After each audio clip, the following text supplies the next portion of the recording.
Bonsoir. Donc le but n'est pas de vous faire peur, le but c'est de vous donner des clés pour réussir à expliquer au patient, à l'informer de vos possibilités et de prendre une décision avec lui. Donc j'ai préparé cette présentation avec le docteur Hélène Sénélard qui pourra intervenir également. Alors pour commencer, l'information au patient, c'est une obligation pour le médecin et un droit pour le patient. C'est une obligation légale, la loi le rappelle. C'est une obligation qui a été renforcée par la loi Kouchner en 2002 et c'est considéré comme un élément essentiel dans la relation entre le médecin et le patient. L'information qui est apportée par le médecin permet au patient de prendre une décision en connaissance de cause et de se préparer à ce qui va suivre. L'information doit être adaptée à la personne, on va le voir après. Ça veut dire que le médecin apporte une information qui n'est pas la même pour tous les patients.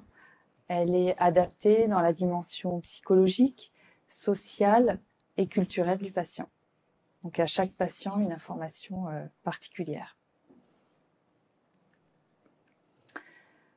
Donc, qu'est-ce qu'elle concerne, l'information? En premier lieu, l'état de santé de la personne. Quelle est sa maladie? Qu'est-ce que ça va lui faire? Quels vont être les symptômes avec ou sans traitement? Comment ça va évoluer, notamment sur sa qualité de vie? Donc, le médecin informe, décrit le déroulement et l'organisation des investigations. Déjà, avant de faire un diagnostic, on recherche. Donc, qu'est-ce qu'on va faire, des soins, des actes qui sont envisagés, l'existence ou non d'une alternative. Ça, c'est important. Même si vous avez à l'esprit rapidement la thérapeutique qui va être adaptée à la maladie du patient.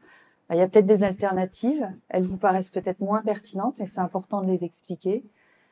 Les objectifs, leur utilité, leur degré d'urgence, ça c'est important aussi. Les bénéfices escomptés, les suites, les inconvénients. Donc on n'est pas que dans le négatif, dans l'information, on a souvent l'impression que l'information médicale c'est les risques. Maintenant c'est aussi qu'est-ce que ça peut apporter au patient, et c'est avant tout ça. Mais aussi les inconvénients, les complications, et vous avez peut-être entendu parler de ça parce que c'est vraiment les mots-clés, les risques fréquents ou graves, habituellement prévisibles.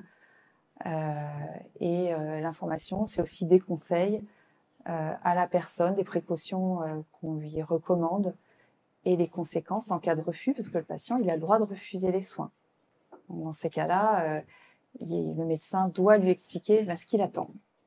Et même sur une thérapeutique qui vous paraît avoir toutes ses chances de fonctionner, le patient il peut dire non. Et il a le droit de dire non, même s'il met en jeu son pronostic vital, alors que le soin, la thérapeutique proposée, peut-être ne présente pas beaucoup de risques, et a beaucoup de chances d'aboutir à une guérison ou une rémission. Il a le droit de refuser. Donc dans ces cas-là, il faut l'informer sur ce qui va se passer en cas de refus. Le code de déontologie médicale définit lui aussi l'information médicale. Elle doit être loyale, claire et appropriée. Donc ça reprend ce que je vous ai dit précédemment. Donc une fois que l'information est délivrée, le médecin doit se demander, j'ai parlé avec mon patient, j'ai cherché à m'adapter à lui, qu'est-ce qu'il a compris? Donc, il ne faut pas hésiter de poser la question au patient. Qu'est-ce que vous avez compris? Je vous ai expliqué beaucoup de choses. Qu'avez-vous compris? Il faut évidemment proposer au patient de poser des questions. C'est bien de le rappeler. L'information, elle doit être apportée au cours d'un entretien individuel. Donc, c'est un tête-à-tête. Ça doit être au calme, dans un endroit adapté, c'est pas entre deux portes. Si le patient souhaite être accompagné, notamment de sa personne de confiance, c'est possible, mais c'est bien d'avoir aussi un moment privé avec le patient. S'il refuse, vous allez avoir l'accompagnant, mais il faut prendre son temps. C'est très important. Alors, l'information, elle est avant tout orale, donc ça, il faut faire attention au papier qu'on remet au patient avec la liste.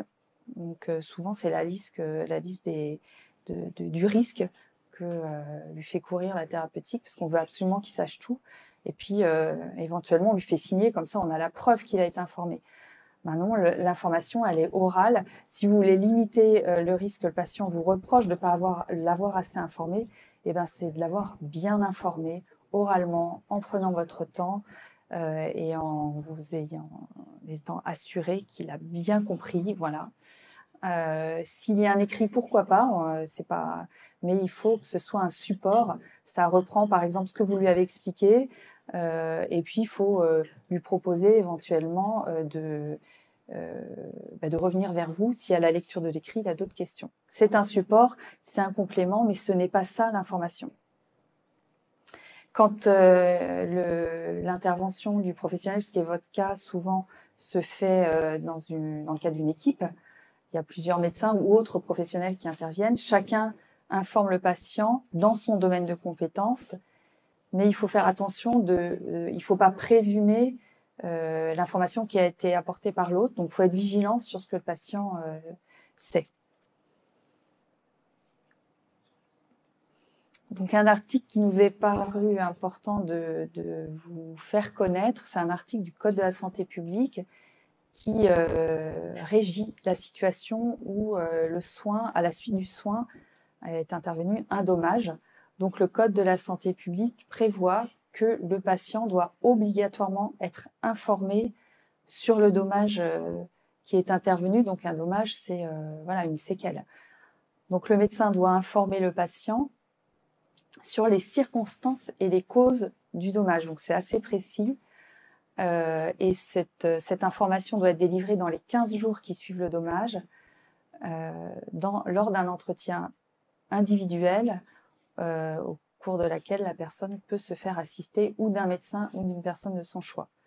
Donc, ça veut dire que vraiment, si vous savez, vous avez identifié un problème à la suite, par exemple, d'une réirradiation, il faut y aller. Il faut aller voir le patient, lui dire, voilà, il s'est passé ça, voilà ce qui s'est passé, pourquoi ça s'est passé, et vous, qu'est-ce que ça va vous causer comme séquelles, les suites, etc.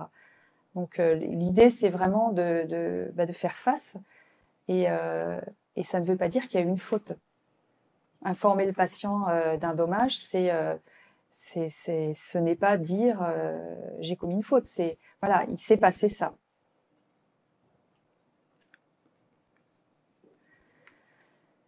Donc on a délivré l'information, on sait que la traçabilité, l'information, elle doit pouvoir être retrouvée. Donc l'important, c'est de tracer les informations principales dans le dossier du patient. Ça a énormément de valeur, ça a beaucoup plus de valeur que l'écrit que vous auriez fait signer. Ça n'a pas de valeur, et même ça peut ressembler à une décharge. Voilà, le patient, il a signé un papier de 4 pages avec toute une liste. Par contre, avoir tracé dans le dossier ce que vous avez dit au patient, éventuellement, alors qui l'a dit, quel médecin, parce que c'est des dossiers souvent globaux, qui l'a dit, quand, et est-ce qu'il y a eu des difficultés, est-ce que le patient n'a pas eu l'air de comprendre, est-ce qu'il a eu beaucoup de questions, il a manifesté une anxiété. Donc vous notez ça dans le dossier. Et ça, c'est vraiment la base, parce que le médecin doit prouver si on lui reproche de ne pas avoir informé, c'est au médecin de prouver, c'est dans la loi, qu'il a informé. Donc c'est pas évident, mais si un dossier est bien complété et bien informé, c'est en soi une preuve qui a toute sa valeur.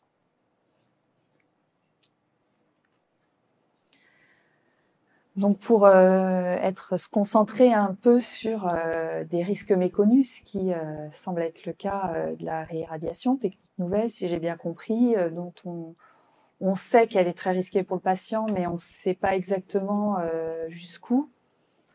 Il faut toujours avoir à l'esprit que la qualité de l'information va conditionner la validité du consentement. C'est-à-dire que si vous avez été complet, si vous avez adapté votre information, le patient va avoir valablement consenti aux soins. Et ça, c'est primordial. Donc ça veut dire que vous allez informer le patient des risques qui sont déjà intervenus et qui sont prévisibles. Voilà, on sait que cette technique, et je crois que ça c'est le cas, on sait que c'est une technique qui est risquée, qui a des vrais inconvénients. Donc ça, il faut le dire. Ça, il y a aucun doute là-dessus. Sur une technique nouvelle, c'est encore plus valable. L'information, elle se fait à tout moment. Donc si vous êtes informé en cours de la prise en charge d'une séquelle nouvelle qui est apparue, qui est identifiée, il faut le dire au patient.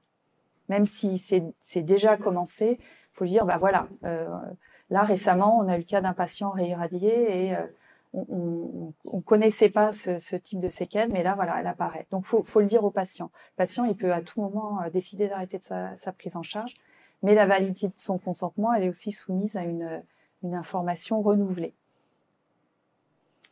Donc, l'information, elle doit porter aussi sur l'absence de recul.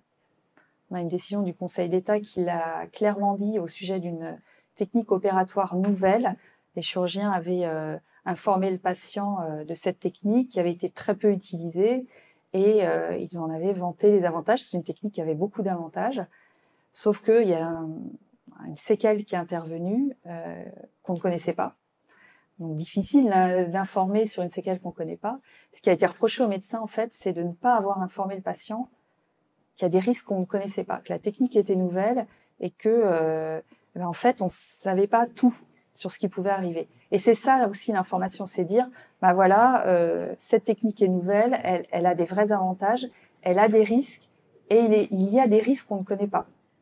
Ça c'est une information primordiale à apporter aux patients. Donc pas informer uniquement des avantages, informer des avantages évidemment, les risques connus, et puis le fait qu'on ne connaisse pas tous les risques. Donc il faut être transparent, en un mot. Donc en soi, l'absence de recul concernant les risques est une information dont le patient doit disposer pour prendre sa décision, parce que si c'est pas le cas, il va pouvoir parler de perte de chance, de ne pas avoir pu courir ce risque, donc d'avoir fait le choix. Un patient peut dire, on connaît pas tous les risques, donc j'y vais pas. Voilà, tant pis. Je préfère ne pas aller vers une technique nouvelle. Il y a d'autres patients qui vont, au contraire, voilà. Mais il faut qu'ils puissent décider.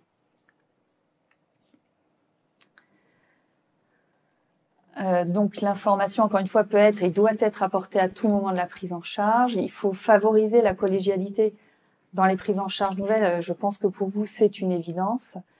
Un patient auquel on applique une technique nouvelle, à mon avis, il faut avoir une surveillance renforcée. C'est peut-être quelque chose que vous avez déjà dit dans la journée, mais c'est un patient particulier. On fait quelque chose de nouveau sur lui, donc on va peut-être modifier la surveillance et être plus attentif.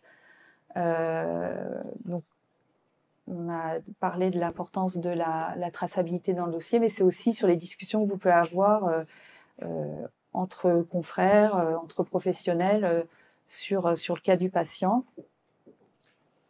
J'ai lu que la décision de réirradiation était une décision difficile, sans doute ça explique aussi toutes vos discussions aujourd'hui. Sachez que le patient est un acteur, vous n'êtes pas le seul à décider. C'est pas vous qui décidez de la réirradiation, vous la proposez et c'est le patient qui va décider, donc vous êtes deux. Vous allez expliquer, informer le patient. Et c'est au final, c'est lui qui va décider. Avec vous, vous avez évidemment lui dire ce que vous en pensez, mais c'est lui qui va prendre la décision. Est-ce qu'une RCP serait opportune? C'est une question sans doute qu'il faut se poser. Ça, c'est des pistes, pourquoi pas. Informer votre assurance professionnelle. Voilà, j'utilise une technique nouvelle, elle est pas encore, on n'en connaît pas toutes les conséquences. Ça peut être intéressant. Est-ce qu'il faudrait pas, mais ça c'est des pistes, calquer les modalités d'information sur celles des protocoles d'essai cliniques. Pourquoi pas? Là aussi, on part dans quelque chose qu'on connaît pas bien.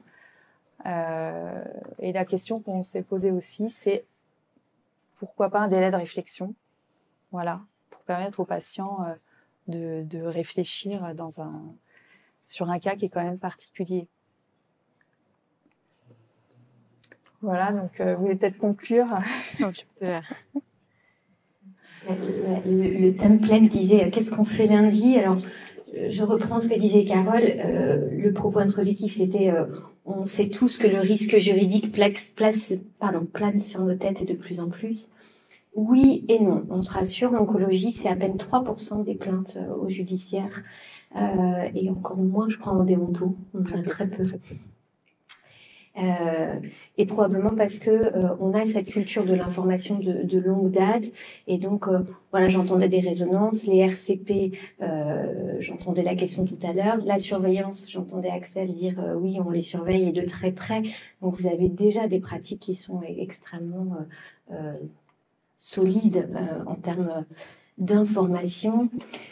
J'ai mis en gras communiquer sur la diapo, puisque donc en tant que conseillère ordinale, moi je vois en général ce qui se passe pas bien, donc dans les moments où il y a eu un dommage, et on rappelle qu'un dommage, ça veut pas dire que vous êtes fautif. C'est hyper important de se dire ça.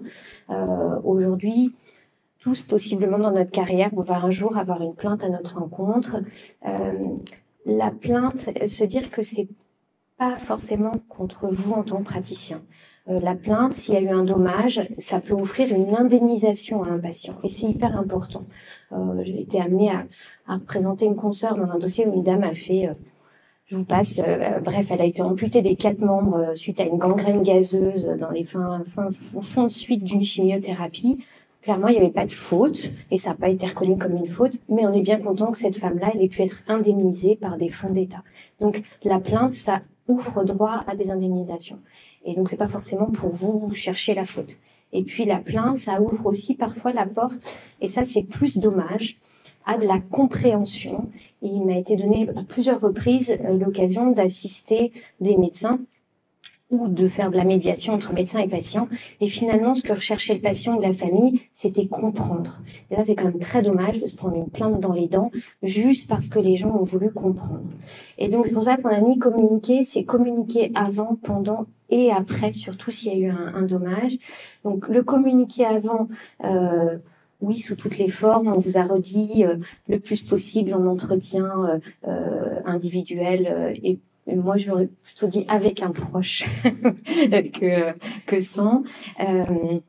Essayez de varier vos canaux de communication, tracer ce que vous avez mis. Ça ne veut pas dire mettre 15 lignes de tout ce que vous avez dit, mais juste une trace dans le dossier. Et puis, en tête que tracer, c'est pas une litanie.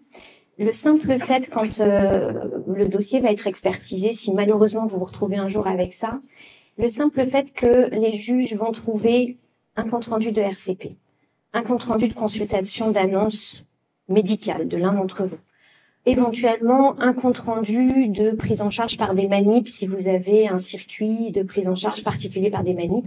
Le simple fait qu'il y ait ces en-têtes, déjà ça marque des points incroyables parce que ça montre que vous avez suivi un parcours d'information et c'est pas forcément les 30 lignes de ce que vous avez donné comme effet secondaire potentiel qui vont jouer. D'accord, donc juste tracer que vous avez informé, mais que chacun de ceux qui ont participé à l'information en laisse une trace dans le dossier, même si elle est très succincte. Et puis donc surveiller. Et donc voilà, en cas de litige, c'est ne fuyez pas. Ce que je veux vous dire, c'est que les dossiers que je vois arriver, soit comme conseiller ordinal, soit quand je suis appelée comme sapiteur, j'aime pas beaucoup le mot, mais comme sachant dans des dossiers d'expertise, en général, c'est parce que les plaignants, ils n'ont pas été revus. La personne qui a eu un dommage, souvent, il y a une crainte à aller dire, oui, vous avez une séquelle et c'est une séquelle liée au traitement. Oui, mais en l'occurrence, dans la réirradiation, tous on sait. Et moi, je suis oncomède. Quand j'envoie un patient vers une réirradiation, je sais que je vous pousse dans une technique où on pousse la technique dans ses retranchements, on augmente la prise de risque, mais on sait aussi, et on disait, tracer quelles sont les alternatives. Souvent, l'alternative, c'est la mort avec l'évolution du cancer. Je vous rejoins complètement. Si on trace ça, on dit, voilà, il y a une prise de risque à ma technique, mais l'alternative, c'était de toute façon le décès lié au cancer.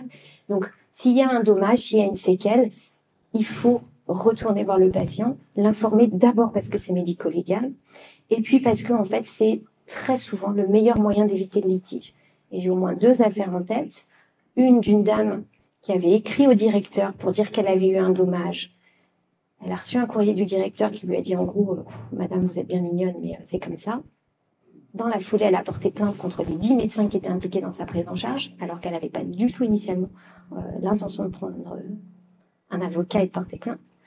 Et un autre dossier où, à l'issue d'une expertise très longue, ça faisait 2 ans que ça traînait, ils trouvaient pas d'experts et ainsi de suite. À l'issue des 2 heures d'expertise, la dame m'a remerciée parce qu'elle avait enfin compris ce qui lui était arrivé et comment le dommage était arrivé.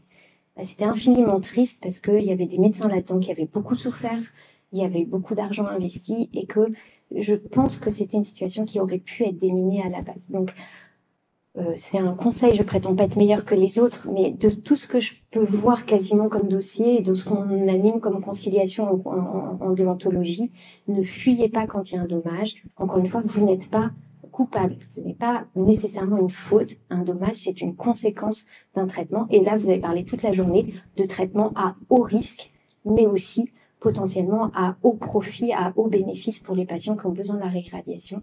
Donc, surveillez-les et verbaliser quand il y a un dommage. Donc voilà, si on peut, c'est la petite recette du jour.